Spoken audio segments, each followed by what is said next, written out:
Don Libardo Suárez Andrade, muchísimas gracias por recibirnos en su pueblo.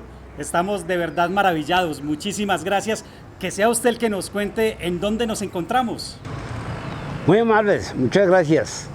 Bienvenidos a la ciudad dulce de Colombia, Sandoná, en el departamento de Nariño. Aquí ustedes se olvidaron ya, si no lo han hecho, lo van a hacer. Su origen. Ya no son ni de Bogotá, ni de Medellín, ya no son de Cali, no, son sandoneños. ¿Por qué? Porque todo aquel que llega a nuestra tierra, respira aire sandoneño, es otro guaycoso más. ¿Por qué guaycoso? Cariñosamente al bogotano, rolo, al antioqueño, paisa, y nosotros guaycosos, por la ascendencia indígena, por la cercanía al río Padre, que es el río Guaitara. Bienvenidos, aquí estamos, no para que disfrutemos un espacio, un tiempo, es para que se queden. Muchas gracias, don Corazón Libardo. de ustedes se quede en Sandoná y nosotros con un buen recuerdo y unos buenos amigos. Pero por supuesto, don Libardo, ¿cuáles son esos orígenes de Sandoná como pueblo? Hablamos nosotros de algo muy especial, desde la época de la conquista española. Por acá estuvieron nuestros antepasados, los aborígenes quillacingas, con una pronunciación tan especial, quillacinga, y un significado también especial, quilla, nariz de luna, quillacinga, especial. Ellos fueron prácticamente nuestros antepasados aborígenes, la descendencia de ellos. Posteriormente, cuando acá Sandoná se va convirtiendo en un poblado muy especial por la agricultura particularmente, ¿sí? El café, la caña panelera, no caña de azúcar, hay una diferencia. Y de manera muy particular por nuestras artesanías, que lo decimos nosotros con cariño, con afecto y con algo de orgullo, las mejores artesanías de paja toquilla en Colombia. ¿Es este sitio donde se encuentra hoy el pueblo donde se originó Sandoná? Prácticamente este es el segundo espacio. El primer espacio lo tenemos precisamente acá al norte, en lo que se denominó y se sigue llamando Cruz de las Aradas. ¿Por qué el origen allí? Porque cuando acá estaban nuestros antepasados, los aborígenes, en uno, en otro espacio, aislados, allá aparece la familia Cabrera como propietarios de ese terreno de Las Aradas, precisamente porque en aquella época, como no había la maquinaria que hoy tenemos, se hacía el trabajo para sembrar con bueyes y los arados. Entonces se quedó como en el nombre de Las Aradas. Posteriormente, allí los dueños de esos terrenos llamaban a un sacerdote para oficiar de vez en cuando la celebración religiosa o unos bautismos, ¿sí?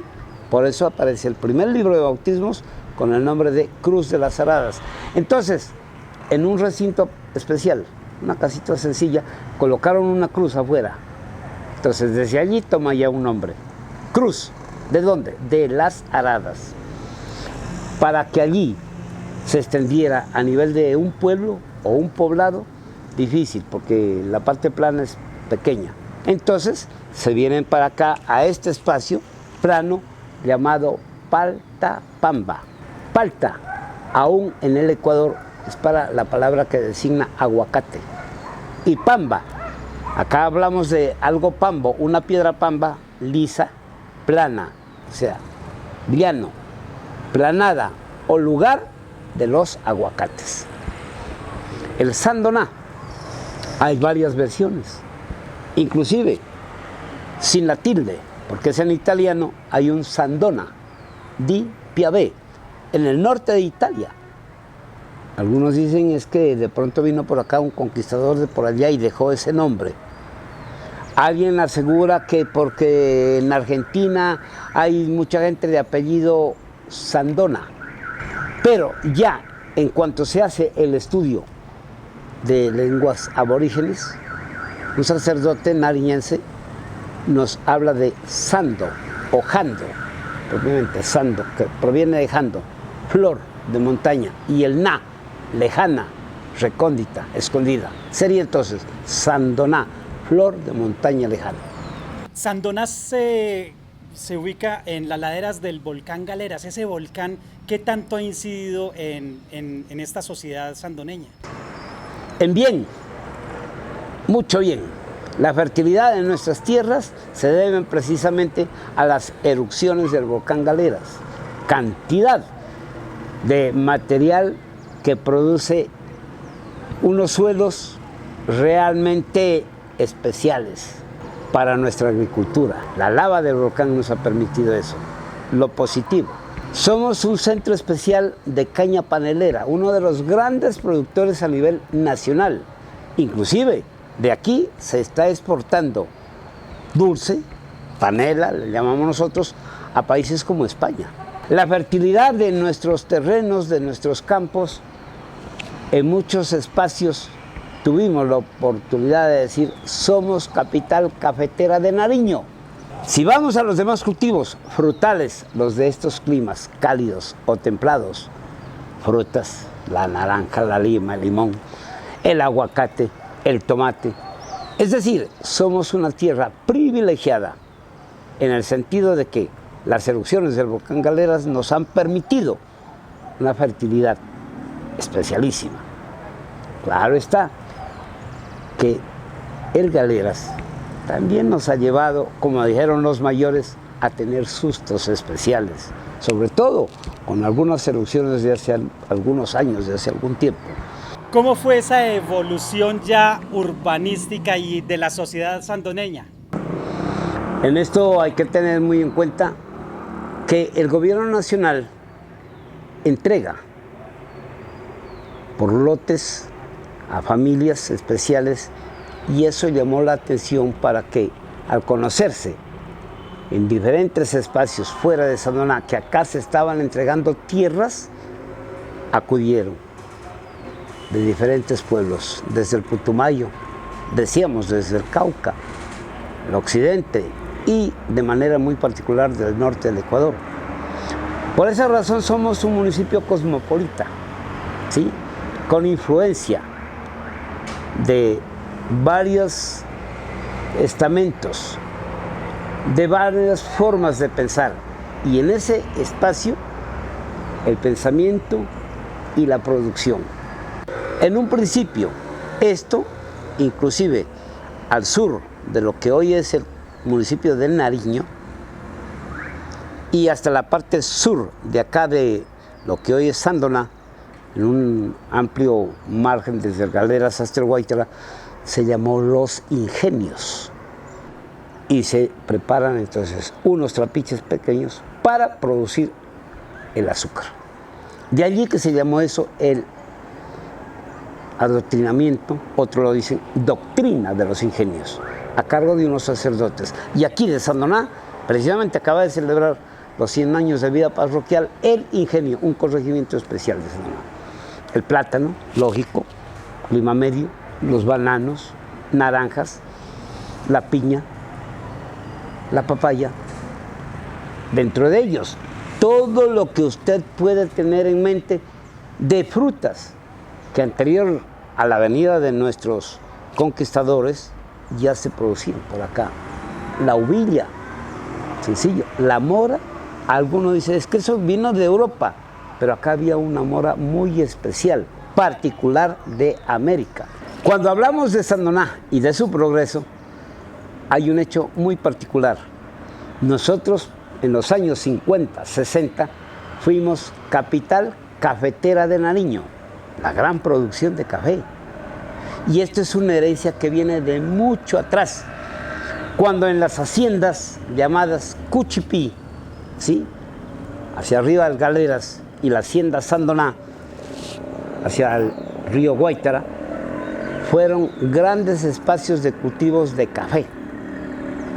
Y de aquí, la gran producción que se hizo permitió que se abrieran mercados en Pasto, y no solo allí, sino en el norte de acá de Nariño, Popayán, Cali y mucho más allá.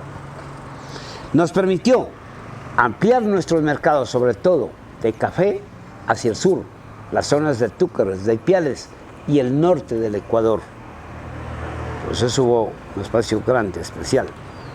Pero hubo algo más todavía de eso. Estas grandes haciendas de los señores Caicedo, haciendas cafeteras, tuvieron algo particular. Ellos, para pagar a sus peones, utilizaron precisamente monedas propias, particulares de estas haciendas. Las monedas de la hacienda Cuchipí, de las faldas del Galeras, y de la hacienda Sandoná, hacia abajo al Guaytara. Por cada día de trabajo le entregaban una de estas monedas. Por eso dice, prácticamente aquí, lo que está asignado, de la hacienda Sandoná, dice, Sandoná vale un peón, por un día de trabajo una moneda. De la otra hacienda hacia abajo, hacienda Cuchipí, vale un peón, ¿sí? La una hacia abajo, la otra hacia arriba del Galeras. Hacia arriba Cuchipí, hacia abajo Sandoná. Y me dice alguien, ¿y esto qué? ¿Lo guardaban? No, esto era moneda que circulaba en el espacio de patrón, peón y el granero del patrón. Allí compraba con estas monedas la remesa que necesitaba el peón, pero solamente allí, en el granero de los patrones. En un mercado común y corriente, no. No, allá circulaba la moneda nacional. Eso nos dio a nosotros importancia. La sigue teniendo. Este es un verdadero tesoro. Cuando ya el gobierno nacional nota que hay esta circulación de una moneda especial, lógico, prohíbe. Dice, no puede ser posible que en Colombia el Banco de la República tenga la moneda nacional y haya una particular. De hecho, ya no se sigue entregando monedas, pero para testificar, testimoniar o certificar de que hubo trabajo, se entregó un vale. Y el vale es muy claro. Por ejemplo, al señor trabajador Francisco Montero, vale por un peón. Y viene la firma de la persona, del administrador de la finca o de la hacienda, y debajo un sello, Rafael Caicedo. ¿Quién era él? El dueño precisamente de esa hacienda. Hubo algo especial. Y esto sí es una verdadera reliquia. Los señores Caicedos, unidos a lo especial que tenemos en Sandoná, aparece la familia con un gran vínculo en la construcción de nuestra basílica. La familia Caicedo suministró de manera gratuita, muy particular, toda la arena que se necesitó para levantar este monumento nacional. Pues aprovechemos y hablemos de la iglesia. ¿Esta iglesia qué significa, esta basílica, qué significa para ustedes los sandoneños? Todo. Alrededor de la iglesia, un pueblo. Y nosotros de pronto hacemos nuestro el pensamiento de alguien que dijo que Sandoná es una basílica con un pueblo a su alrededor. Imagínense, eso nos está diciendo todo aquello que se puede imaginar, que se puede decir, que se puede llevar a un espacio de historia. Es el esfuerzo de nuestros antepasados, abuelos, bisabuelos, tatarabuelos. Es el esfuerzo de nuestros padres, cuando niños, cuando jóvenes, precisamente siguiendo la tradición muy particular del padre Luis Rodríguez Muñoz, deciden, toman la gran idea de levantar un templo que realmente fuera el testimonio de la religiosidad, del trabajo, de la unidad y sobre todo de ese orgullo de Guaycosos. No olvidemos, Guaycoso es el habitante de tierra abrigada junto al río Guaytara.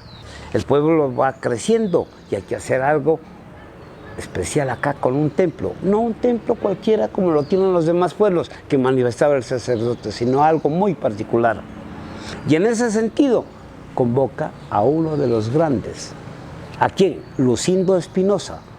Nada más ni nada menos que el que levantó los planos para la Basílica de Nuestra Señora del Rosario de las Lajas. Y él es el que ejecuta también esos planos para nuestra basílica, como la llamamos cariñosamente. En ese espacio entonces había que levantar en ladrillo y la gente, nuestros antepasados, le entregan a la parroquia la mitad de una cuadra. ¿Para qué? Para que allí precisamente se haga lo que llamamos el galpón, o sea, el sitio donde se elabora, donde se trabaja el barro y se quema eso para producir el ladrillo. ¿Sí? Muy bien, hay que levantar el ladrillo. Nos dicen los antepasados, nos dejaron como una herencia cultural, que junto al río Ingenio tuvieron que ir a traer la piedra para los cimientos, unos cimientos especiales, porque no iba a ser cualquier templo, sino que era algo excepcional. Trayendo esa piedra del río, se encuentran con la piedra ya tallada. Se dice, nos lo han aseverado historiadores y gente que conoce eso, de que la piedra con la cual se levantó el templo nuestro, el templo de aquí, fue ya tallada en cierta forma por nuestros antepasados los quillacingas. Es piedra de origen volcánico, que en algunos casos se le encuentra así, basáltica, ¿sí? Con las 4 caras grandes y las 2 pequeñas laterales. En base de eso, con la dirección de José Farinango Checa, de origen ecuatoriano, él prácticamente esos planos que se entregan para la construcción de nuestro templo los interpreta. Él ya venía de acá, de varias construcciones, en Ancuya, en Cumbal, en Iles, ya tenía sí suficiencia, conocimiento, inclusive hizo algunos trabajos, nos comentaban los mayores, en el Santuario de las Lajas, así que había un aseguramiento de alguien que sí era capaz. Muy bien, y ahora para la arena, la familia Caicedo entrega toda la arena que se necesite, inclusive un socavón que quedó allí de recuerdo. Entran 2, 3 volquetas tranquilamente y dan la vuelta ya en el interior. Los trabajadores, había que pagarlos, lógico, pero en el tiempo que otro trabajo aquí. Mucha gente se dedicó entonces a la albañilería y estuvieron allí presentes. Y el sacerdote, con un espíritu especial, divide al pueblo en 3 sectores. No los llamó barrios, los llamó bando. Bando norte,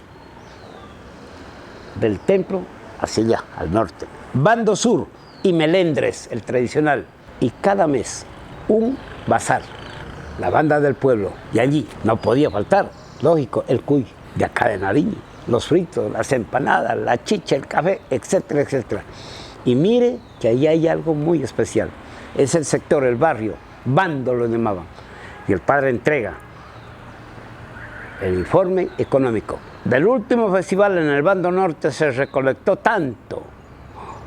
Algo grandioso. Hablar en ese tiempo de 50, 60 pesos era mucha plata. Los demás decían, hay que superar eso, hay que superar. Entonces había ese espacio, ¿sí? El uno mejor que el otro, pero todo con un solo fin, nuestro templo. Y algo más, cuando en aquella época, y lo decimos así con cariño, era muy difícil, como decimos acá popularmente, levantarse una novia, se aprovechaba los festivales. Pero ¿qué pasaba? Porque estamos hablando que los festivales dejaban dinero, claro, tocaba la orquesta del pueblo, se bailaba. Y la mujercita, al final del baile, con el agradecimiento del parejo, arrancaba ya las mesas. Y esto de acá, una presa de cuy, un frito, unas empanadas y todo. Llevaba donde estaban los papás. ¿Quién pagaba eso? El parejo. Ahora, si alguien estaba como medio interesado en alguna mujercita, al padre ya le decía, padre, ¿cuándo va a haber festival en tal sector? Dígale a don fulano que lleve a la familia, que lleve a las hijas, pero ya había un interés. ¿Cómo afectó, cómo se vivió aquí esa guerra bipartidista que tuvo todo el país? A ver, antes de eso, de aquí hay un gran aporte de personal que va a la famosa guerra de los 1000 días. Y de acá va también gente que va a dirigir esa guerra allá. Y allá les dan títulos especiales de teniente, de coronel, de comandante. ¿Quién ganó? Nadie. ¿Quién perdió? Todos. Porque hubo un gran derramamiento de sangre. Es que las guerras han sido inútiles. Y eso que pasó con la famosa guerra de los 1000 días, en cierta forma podía aplicarse también a esas guerras posteriores. cuando el enfrentamiento de los de un color contra los de otro color, sabiendo que todos somos hijos de una misma patria. Sí, se vivió la violencia, no tan grave como en otras partes, pero sí algo que cuando nos contaban los mayores, ellos se ponían tristes. Los de un grupo partidista apedreaban a los de otro grupo, en ese tiempo chozas, y más aún, una candela y les quemaban. La persecución. Pero frente a eso, acá habían personas que decían, yo de tal partido, pero mi esposa del otro partido, me la gané. Y para ellos era un síntoma de orgullo. Y eso particularmente permitió que se interpretara de otra manera los enfrentamientos que no debían de ser así tan fuertes, y se fueron calmando las cosas. Somos un territorio de paz. Que hemos notado nosotros que el Nariño y por supuesto Sandoná ha sido muy importante en el tema de la cultura y la música. ¿Cómo ha sido ese desarrollo aquí en el pueblo? Especial. Y aquí la cuestión de la política, esa división, como dijeron nuestros mayores, de colores, de los conservadores, de los liberales. Conservador, acá lo llamaban godo. Y el liberal, no, el colorado. Imagínense. Pero eso nos permitió que cuando por acá llegara un sacerdote que sí tenía una visión, un criterio muy especial, convocara a las personas, sí que más o menos tocaban una guitarra, otras que estaban interesadas en aprender el toque de una trompeta, para él organizar una banda. Y precisamente fue la que desde un inicio a Sandoná le dio nombre. Participó en varios concursos departamentales y le fue muy bien. En algunos casos, ganando los concursos. En otros casos, segundo, tercero, cuarto puesto. Cuando hay ese enfrentamiento politiquero o político, como dicen algunos, entonces se dividen. Yo, como soy de este color y el otro del otro color, en cierta forma permitió que una banda se terminara. Oiga, paradójico, aparecieron dos, la de los azules y la de los rojos, y ellos tocaban, y había esa rivalidad, en cierta forma partidista, pero también musical, y aparecieron los grandes músicos aquí en Sandoná, como Juan Castillo, y la familia de los señores Castillo, y la familia de los señores Guzmán, etcétera, etcétera, que comenzaron ya a hacer partituras musicales. Y nosotros tuvimos nada más ni nada menos que al mejor trompetista de Colombia, Jorge Rodríguez Mideros, conocido como el Pote Mideros, porque era bajito y gordito, ¿sí? El Pote Mideros, reconocido a nivel nacional e internacional. En alguna oportunidad que vino Lucho Bermúdez por aquí, porque para carnavales se trajo muy buenas orquestas, decía Lucho Bermúdez, decía, si en Colombia hay buenas orquestas y hay buenos músicos, a Sandoná hay que tratarlo en un punto aparte, muy especial. Y ese día precisamente le regalaron un sombrero de paja toqui de aquí, y él decía, ahora sí, me quito este sombrero para reverenciar a Jorge Rodríguez, el Pote Mideros, el mejor trompetista de Colombia. Oiga, y no es cuento lo que les voy a comentar. De la familia Castillo, en alguna oportunidad, explotó por allí una pólvora. Y uno de los músicos, trompetista, que se necesitan los dedos, perdió ambas manos, siguió tocando ese instrumento. Se instaló en uno de los mejores griles en Cali, Ignacio Castillo. Lo denominamos, lo llamamos, con cariño le decimos, Ignacio Castillo, el mocho de oro de Colombia, porque perdió ambas manos. Y es sandoneño. Claro. Y tenemos la Escuela de Formación Musical. Jorge Rodríguez, el Pote Mideros, se llama lo nuestro. Ya para terminar, porque ya viene el agua, y hablando un poquito del clima, aquí tenemos un clima muy variado en el día. ¿A qué se debe? El Galeras. Ese frío de la nubosidad, lógico, ¿sí? De la parte alta del Galeras, se viene por acá, con un viento muy especial.